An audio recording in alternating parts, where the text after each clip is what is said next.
My name's Doran. I'm an artist from Belfast, and I'm here in my studio in Drumbo working on a project for my next endeavour. I was always interested in art. I was lucky enough to be around art, because in Belfast there's art everywhere. But in school I wasn't really hard working, I wasn't enthusiastic about education. Some of my teachers used to say I spent too much time drawing rather than reading or writing. I was getting into trouble. I was fighting a lot in school and I didn't see much of a future.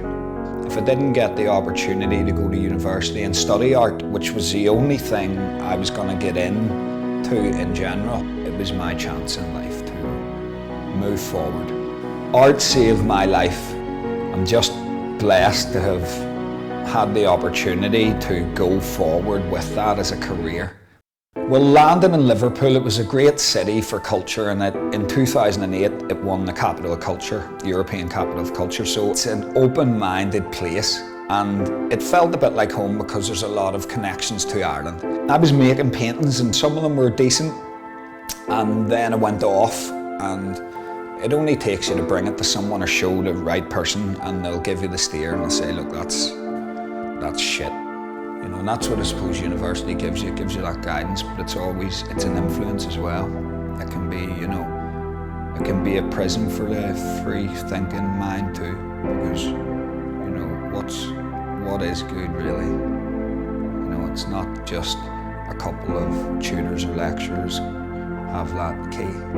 I did a self-led volunteering project in Hydebank Wood College. And I was very close to going to Hydebank myself, before I went to university, just getting into trouble, always fights really. So look, I was very lucky not to end up in Hydebank. I decided a theme for the project would be spontaneity and control, that same idea.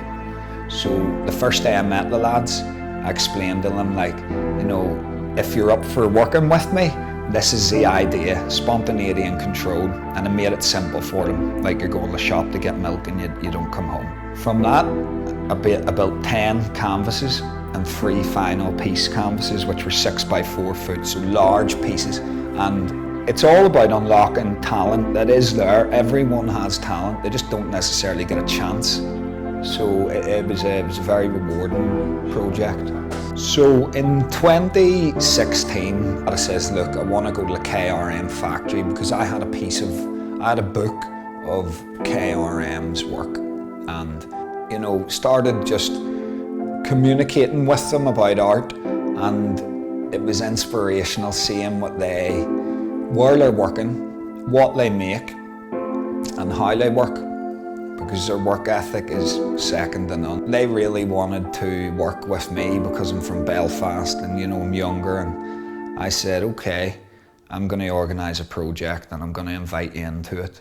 And the project theme was no walls.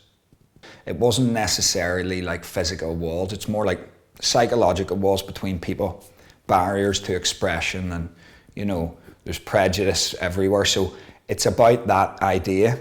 Moving forward from that, 2020, solo show, Permission to Hope, in a gallery in London.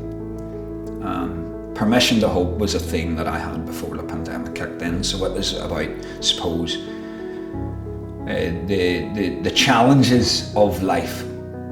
And in Belfast, north of Ireland, Northern Ireland, we have a lot of suicide, and it's not necessarily related to that, but it can resonate with it.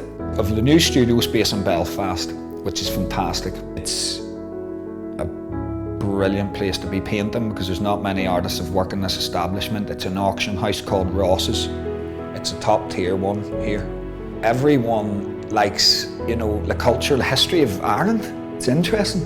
So I'm this Belfast artist, so no matter where I go, I will be strong because I come from a strong place, and I've got recognised here and I've got respect here in the industry, so look, that's good enough for me to go anywhere.